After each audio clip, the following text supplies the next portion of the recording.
আসসালামু আলাইকুম ওয়া রাহমাতুল্লাহি ওয়া বারাকাতুহু।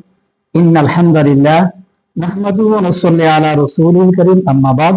ফাআউযু বিল্লাহি মিনাশ শাইতানির রাজীম। বিসমিল্লাহির রহমানির রহিম।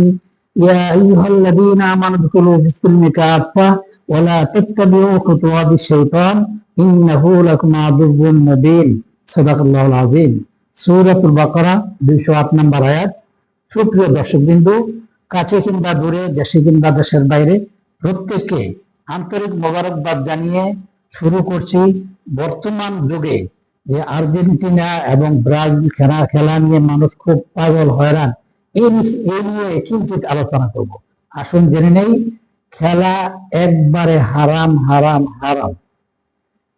3টি শর্ত পাওয়া গেলে খেলা জায়েজ আছে। 1 নাম্বার, খেলা যদি যে খেলার দ্বারা মানুষের শারীরিক উপকার হয়, আর্থিক উপকার হয়।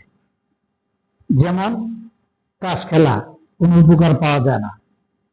জুয়া খেলা, কোনো উপকার পাওয়া যায় না। লুডো খেলা, শারীরিক আর্থিক কোনোটা পাওয়া যায় না। ক্যারাম বোর্ড খেলা, শারীরিক আর্থিক কোনোটা পাওয়া যায় না। ফুটবল খেলা, শারীরিক পাওয়া গেল, অন্য 2টা শর্ত পাওয়া যায় না। 3টা শর্তে খেলা হালাল এবং জায়েজ। এই 3টি শর্ত না পাওয়া গেলে হারাম এবং নাজায়েজ।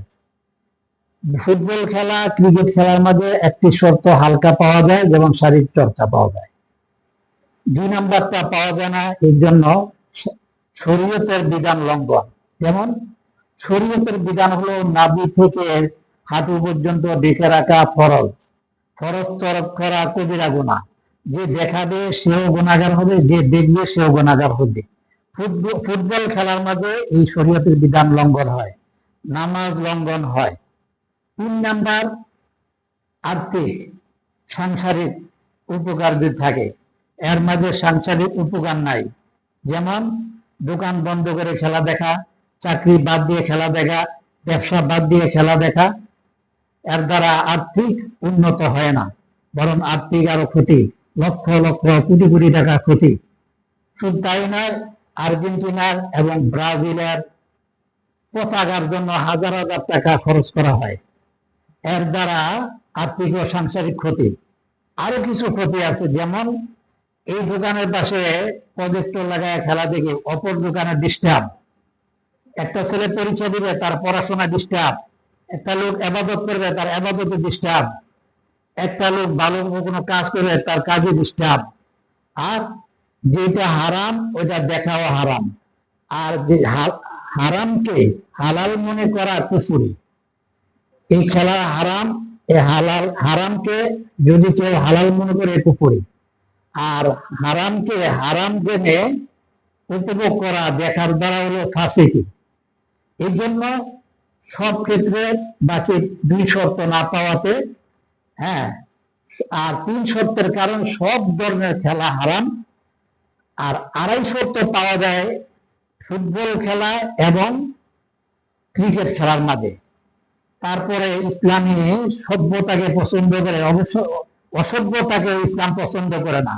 যেমন ফুটবল খেলা, ফুট অর্থ পাও, আর বল অর্থ বল মানে গোলাকার। তো বল খেলা যেটা, এই জন্য দেখবেন, হ্যাঁ, বল প্যান বলা হয়। বল প্যান মানে ওই প্যানের উপরে গোল একটা ছোট একটা জিনিস আছে, গোল, এই জন্য এটাকে বল বলে। আর প্যান তো প্যান।